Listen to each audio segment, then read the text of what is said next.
이스라엘이여, 너는 행복한 사람이로다.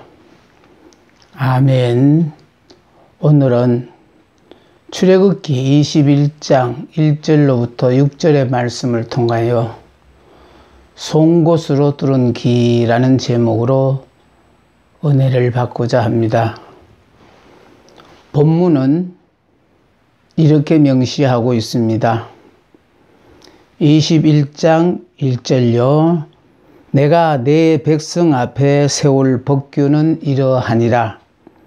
내가 히브리 종을 사면 그는 6해 동안 섬길 것이요 7째 해에는 몸값을 물지 않고 나가 자유인이 될 것이며, 만일 그가 단신으로 왔으면 단신으로 나갈 것이요 장가 들었으면 그의 아내도 그와 함께 나가려니와, 만일 상전이 그에게 아내를 주어 그의 아내가 아들이나 딸을 낳았으면 그의 아내와 그의 자식들은 상전에 속할 것이요 그는 단신으로 나갈 것이로되, 만일 종이 분명히 말하기를 내가 상전과 내 처자를 사랑하니 나가서 자유인이 되지 않겠노라 하면, 상전이 그를 데리고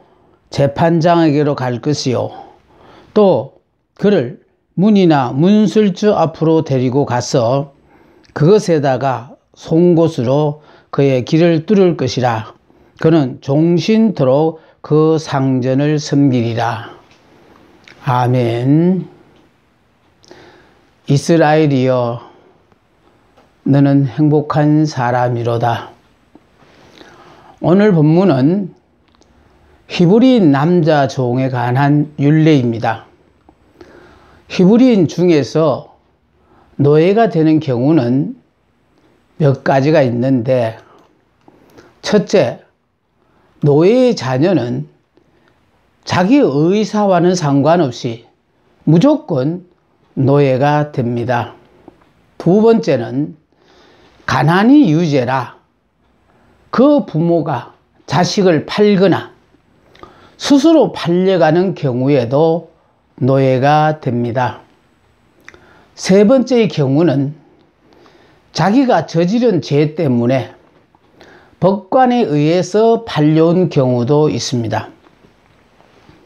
사연이야 어떠하든지 간에 종은 종이기에 주인을 위하여 죽도록 충성해야 하며 자유나 권리가 그들에게는 주어지지 않습니다. 그러나 종이 된 지 제7년에는 상황이 달라집니다.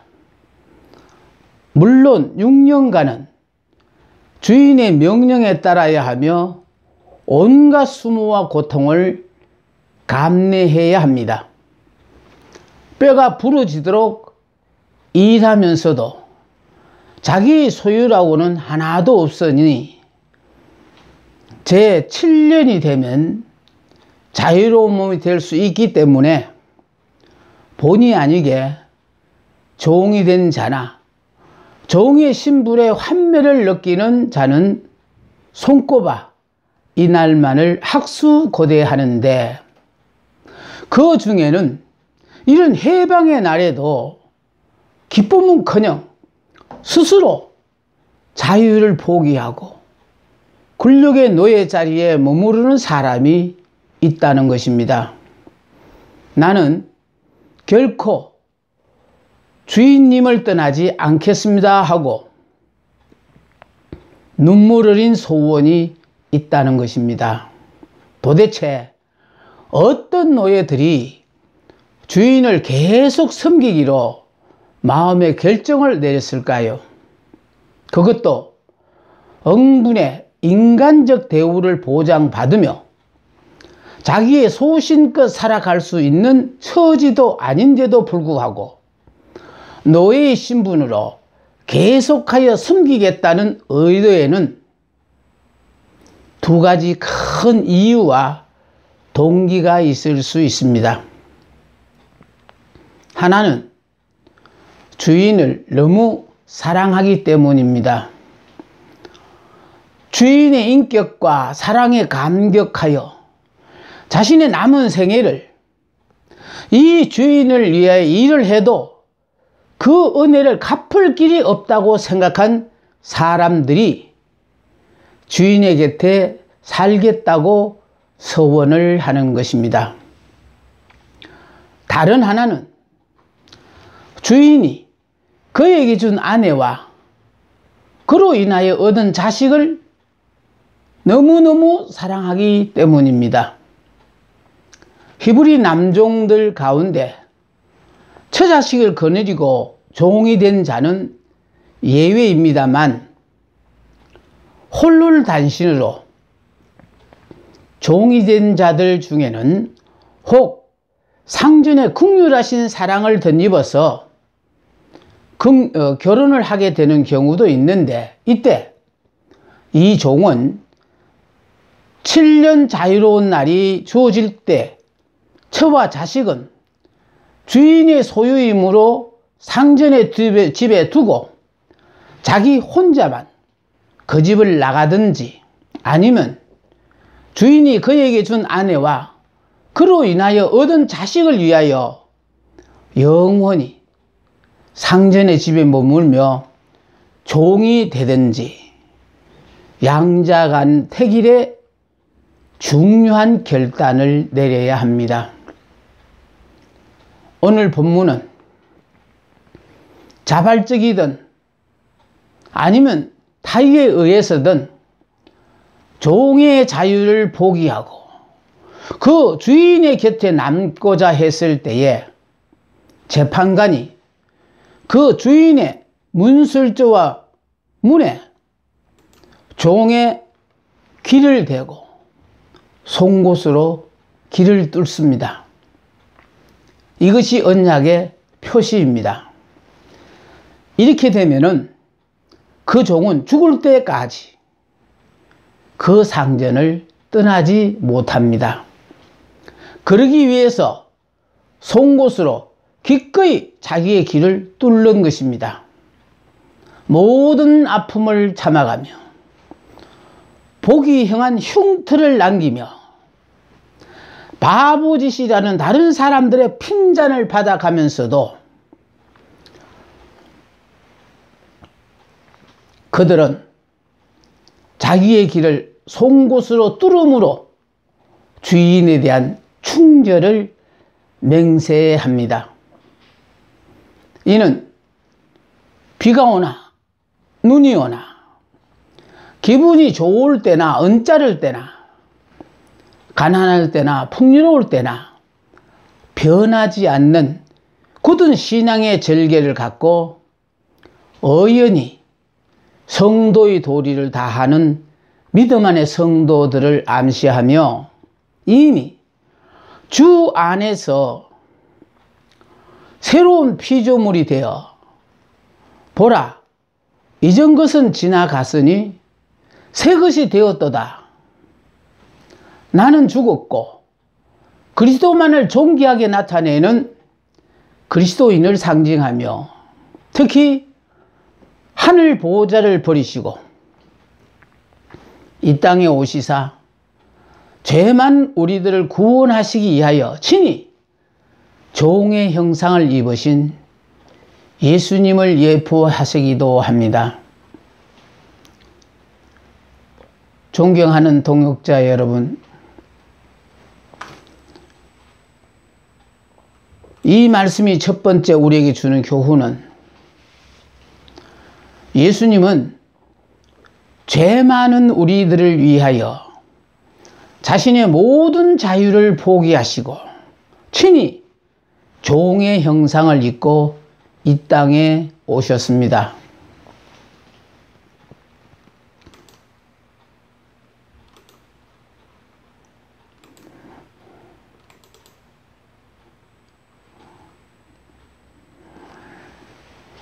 마땅히 섬김을 받아야 될 분이 섬기는 자리에 오셨다는 것입니다. 본문 2절에 자유인이 될 것이며 5절에는 자유인이 되지 않겠노라 하면 이라는 말씀이 있는데, 제7년에는 종에게 주인의 집에서 나갈 자유도 있고 계속하여 머무를 자격도 있다는 말씀입니다. 여러분 같으시면 어떻게 하시겠습니까? 대부분의 종들이 종살이 하던 집을 뛰쳐나갈 마음을 가지리라고 생각해 봅니다. 그런데 나가서 자유인이 되는 권리를 가진 자가 기꺼이 자기 권리를 포기하는 자가 있었습니다. 그것은 곧 자기의 생명과 청춘과 행복과 꿈을 포기한다는 것을 뜻합니다. 그것도 치욕적인 상처를 가지면서 말입니다. 영원히 그에게는 자유의 기회가 주어지지 않는데도 불구하고 말입니다. 우리 예수님께서 이 길을 택하셨습니다. 주님의 길을 따르는 우리들도 이 길을 가야 합니다. 이 길은 섬기는 길이요. 주요 선생이신 주님께서 친히 허리에 수군을 두르시고 제자들의 발을 씻기심으로 종의 도리를 보여주셨습니다. 누구든지 나를 따르는 자는 자기를 부인하고 자기 십자가를 지고 나를 따르라고 성경은 말씀하셨는데, 자원하여 자기를 부인하고 자원하여 자기 십자가를 지지는 못할지언정 억지로라도 지라고 십자가를 지어주신 것도 요령도 좋게 훌훌 벗어던진 우리들은 아닌지 모르겠습니다.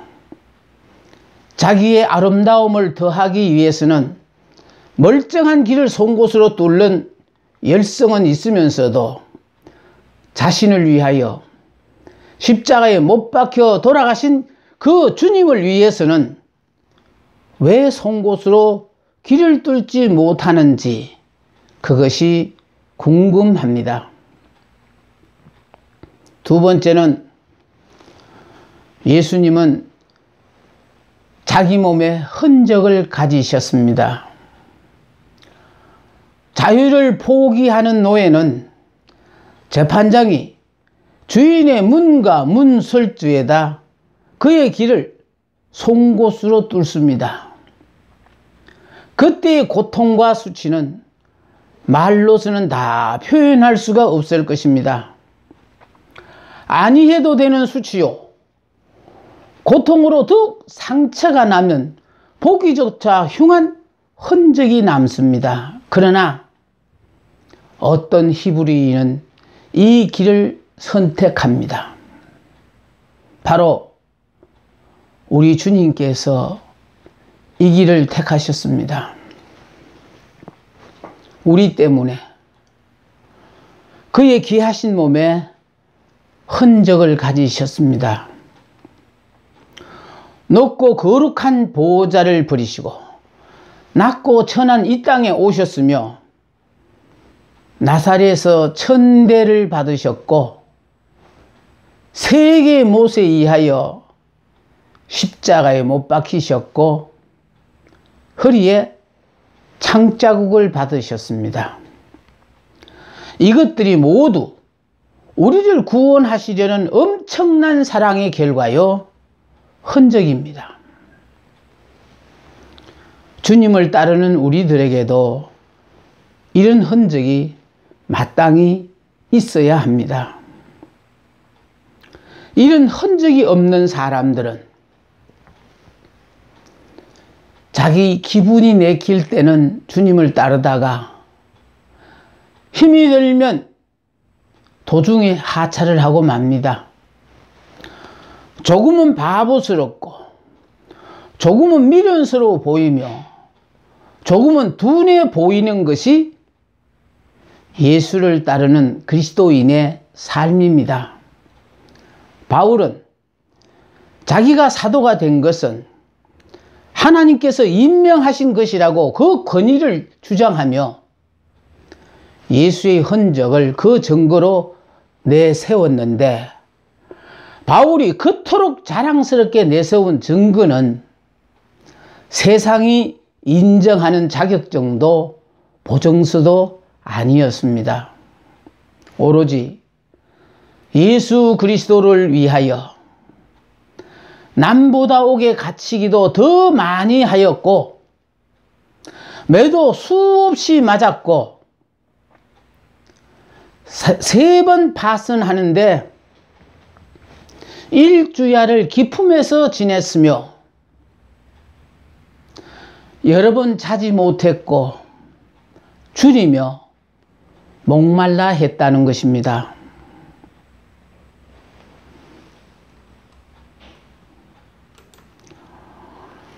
송곳으로 뚫는다는 것은 피치 못할 사정에 의하여 당분간 종이 된 것이 아니라 영원토록 종이 되는 것을 오히려 자랑스럽게 생각한다는 말씀입니다. 여러분, 예수를 믿음으로 말미암아 내 능력으로는 불가능하나 하나님의 은혜에 의해서 불가능한 그 모든 것을 직접 누리며 살게 된다면 과연 그분의 길을 따르는 우리들이 행복자가 아니고 무엇이겠습니까? 많은 사람들이 그 길에 피할 수 없이 기다리고 있는 십자가는 굳이 외면하고 남의 위협을 배경으로 하여 출세를 꿈꾸는 자들이 많이 있습니다. 그들은 달면 삼키고 쓰면은 입에서 뱉어버립니다. 이런 사람들에게는 인정도 의리도 찾아볼 수가 없습니다. 철저하게 자기 본의로 사는 자입니다. 나사렛 베다니에 살고 있는 나사로 까닭에 많은 유대인이 예수를 믿은 것처럼 죽었던 그가 예수님으로 말미암아 다시 살아나게 되자 많은 사람들이 예수를 믿게 되었다는 것입니다. 나사로 한 사람 까닭에 많은 유대인이 예수를 믿은 것처럼 나 한 사람 까닭으로 주님께서 영광을 받으시면 얼마나 좋으시겠습니까?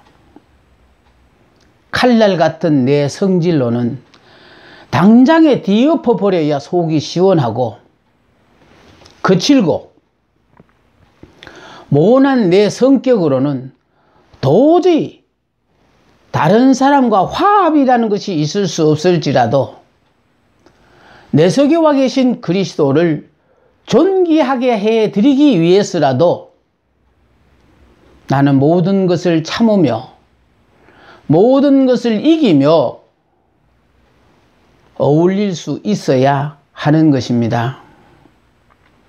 우리가 당하는 고통은 주님이 우리를 위하여 당하신 십자가의 수치와 고통에 비교할 수가 없습니다. 로마서 8장 9절에는 만일 너희 속에 하나님의 영이 거하시면 너희가 육신에 있지 아니하고 영에 있나니 누구든지 그리스도의 영이 없으면 그리스도의 사람이 아니라고 했습니다. 여러분 안에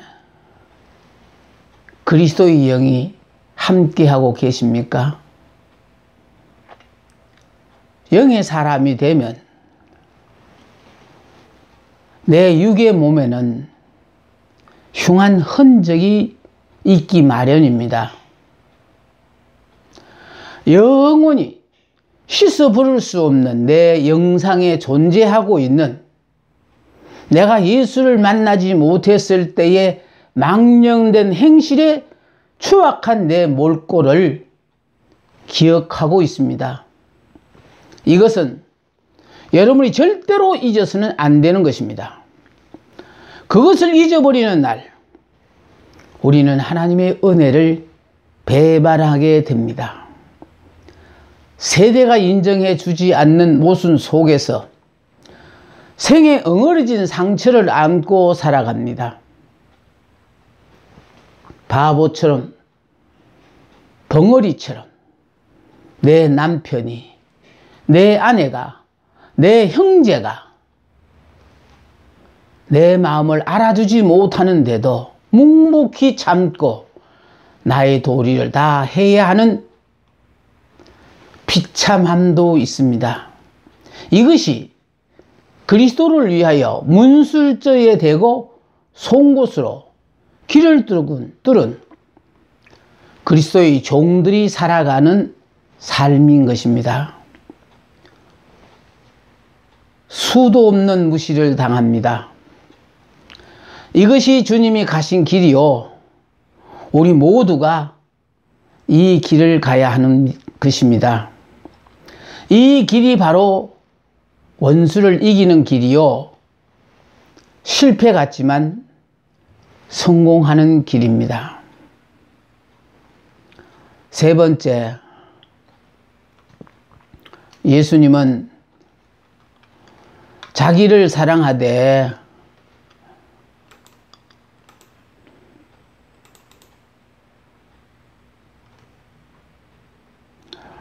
끝까지 사랑하셨습니다.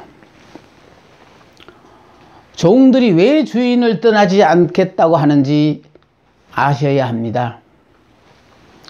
5절에 의하면 주인과 처자식을 너무나 사랑하기 때문입니다. 다른 이유는 없습니다. 오직 사랑 때문입니다. 사랑이란 이다지도 무서운 힘을 가질 수 있습니다. 사랑은 이론이 아니고 실제입니다. 사랑은 아는 것이 아니고 실천에 있습니다. 주님은 우리를 사랑하시되 죽기까지 사랑하셨습니다. 죄는 우리가 지었는데 죄로 말미암아 죽어가는 우리 인생들이 불쌍해서 우리 죄를 대신하여 죽어주셨습니다. 우리를 이처럼 사랑하셨습니다.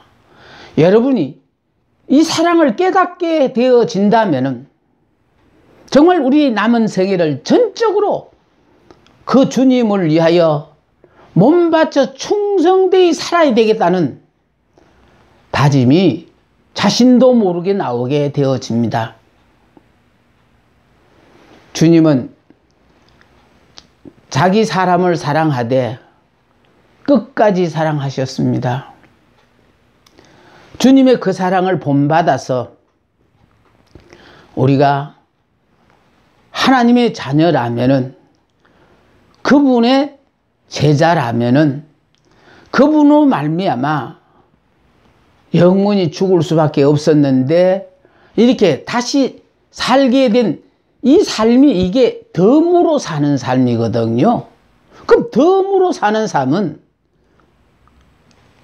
전부를 주님 앞에 당연히 드려야 되지 않겠습니까? 히브리인들의 종들이 대문에다가 길을 대고 송곳으로 길을 뚫었던 그 이유가 바로 무엇이냐면 주인의 그 사랑이 너무너무 크고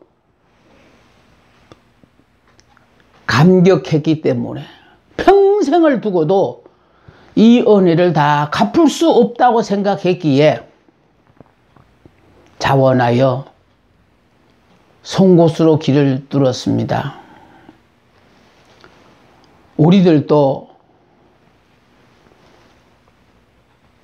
말로만 사랑한다 말하지 말고 그 주님을 죽는 날까지 사랑해야 합니다. 요한의 아들 시몬에게 물었던 주님은 이 시간 우리들에게도 묻고 계십니다. 내가 나를 이 사람들보다 더 사랑하느냐고 말입니다. 주님을 사랑하는 자는 많습니다.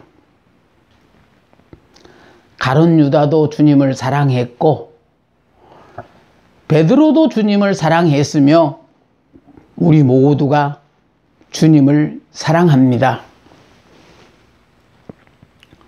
그러나 사랑한다고 해서 다 같은 사랑이 아니라는 것입니다. 가룟 유다는 주님을 사랑하되 은 30냥보다는 덜 사랑했기 때문에 은 30냥의 예수님을 팔아버렸고 베드로는 자기 목숨보다 덜 주님을 사랑했기 때문에 자기 생명이 위태로워지자 어린 비자 앞에서도 3번씩이나 주님을 부인하고 저주하고 맹세까지 했습니다. 우리들은 무엇 때문에 주님을 부인하고 계십니까? 성경은 이렇게 말씀하십니다. 아버지나 어머니를 나보다 더 사랑하는 자는 내게 합당하지 아니하고 아들이나 딸을 나보다 더 사랑하는 자도 내게 합당하지 아니하며 또 자기 십자가를 지고 나를 따르지 않는 자도 내게 합당하지 아니하니라. 자기 목숨을 얻는 자는 잃을 것이요 나를 위하여 자기 목숨을 잃는 자는 얻으리라. 아버지, 어머니, 자식들보다도 주님 사랑하는 것이 우선이라는 것을 우리에게 가르쳐주고 있습니다. 주님께서는 사랑을 하느냐고 묻되 과거에 대해서 묻지 아니하시고 오직 현재에 대하여 묻고 계십니다. 기독교 신앙은 과거에 있지 않고 현재에 있기 때문에 그렇습니다. 얼마나 나를 위하여 울었느냐, 얼마나 오랫동안 나를 믿었느냐, 나를 위하여 얼마나 가슴 아파했느냐를 묻고 계시는 것이 아닙니다. 주님은 우리를 사랑하셨습니다. 주님은 자기를 3번씩이나 부인한 베드로를 긍휼의 눈으로 보셨고 배신자의 어장으로 몸소 찾아가셔서 빈 그물을 가득 채워주시고 줄인 창자를 배불리도록 채워주셨습니다. 네가 나를 사랑하느냐? 양심 앞에 물으십니다. 내가 너를 사랑한 것처럼 너도 나를 사랑해야 하는 것이 마땅하다는 것입니다. 너도 가서 이와 같이 하라고 했습니다. 네가 나를 사랑하느냐? 함께 나누는 사랑을 하라는 것입니다. 네가 나를 사랑하는 것처럼 내 어린 양도 사랑하라는 것입니다. 그런 자에게 주님은 내 어린 양을 먹이라, 치라고 당부하셨습니다. 이 세상에는 오직 사랑의 결핍 때문에 고난이 있고 슬픔이 있습니다.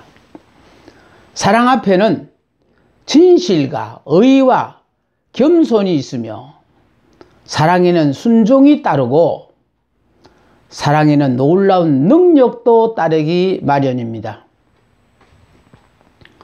우리들은 남을 가르치기 전에 먼저 내가 배워야 하고 타인을 움직이게 하기 위해서는 내가 먼저 움직여야 하고 타인을 감화시키기 위해서는 내가 먼저 감격해야 하며 나의 정성과 정열이 보는 모든 자들에게 의욕을 불러일으키고 열과성을 다할 때에 나를 통하여 보는 자들의 영성이 개발될 것입니다.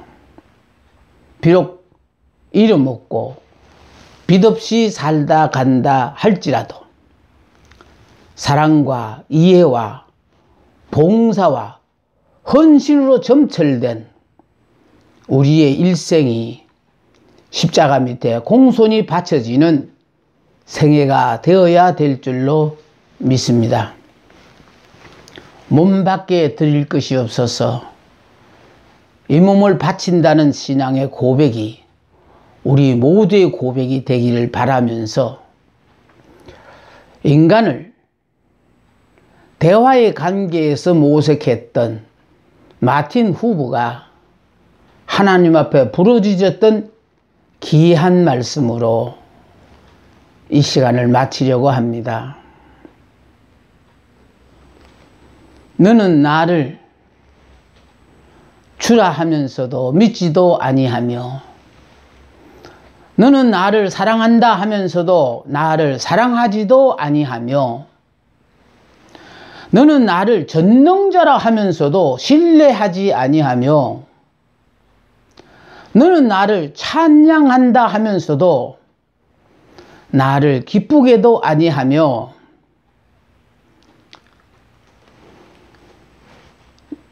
너는 나를 공의롭다 하면서도 두려워조차 하지 아니하며 너는 나를 거룩하다 하면서도 경외하지도 아니하였고 너는 나를 존귀한 자라고 하면서도 너는 나를 받들지도 아니하니 이제 내가 너를 모른다고 할 때 네가 나를 원망하지 말지라. 감사합니다.